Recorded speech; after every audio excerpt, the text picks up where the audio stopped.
Good morning, students. Uh, Welcome to Design Patterns.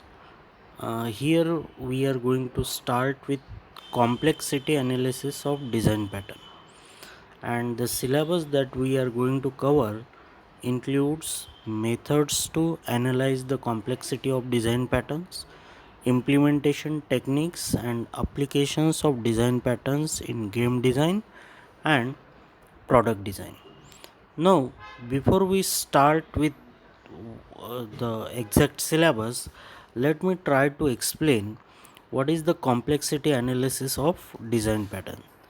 Now, as you must be knowing that design pattern enables reuse of the code, because there are few developers who have developed the good solutions, and we can use the successful deployed solutions to address the similar kind of problems that we are facing. Now, the fact that the design patterns are flexible is not necessarily a benefit, since the extended functionality that the patterns enables may not be used by the application.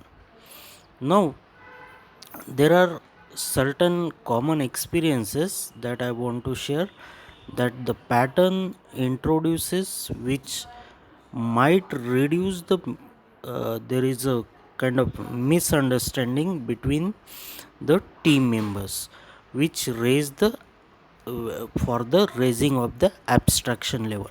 Now, what do you mean by abstraction level?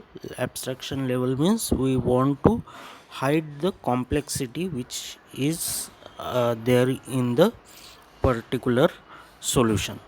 Okay, so the time developing a framework based on the design pattern gain the productivity despite the high initial learning curve of the framework.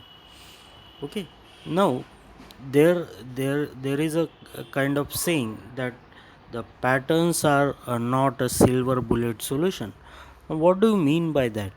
The patterns will always provide the solution to the problem in hand, but it also may introduce the complexity, because there might be certain functionalities which are available in the pattern but which we didn't want to deal with.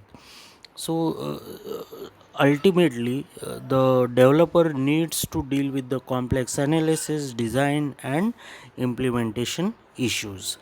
Okay, so moving to next part.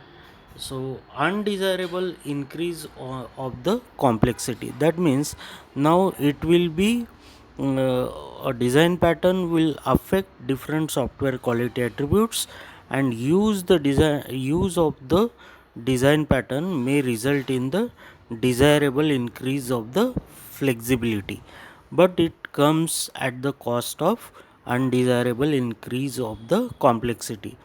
So now to address these issues, to avoid the incorrect applied patterns, there are two categories which are found. Now, the category 1 addresses that don't understand the rationale behind the pattern. So, that means the first category is the pattern that was misused by software developers who had not understood the rationale behind the pattern, and without understanding the rationale, that design pattern which is readily available is getting implemented. The second category is the where is where that it don't fulfill the requirement of the project itself. So that is the second category which overestimated the future needs and the flexibility, and that is how the complexity has increased. Therefore, it happened that the features were added to the system because they were mentioned in the book or in the design pattern, but not because they were needed. So thank you.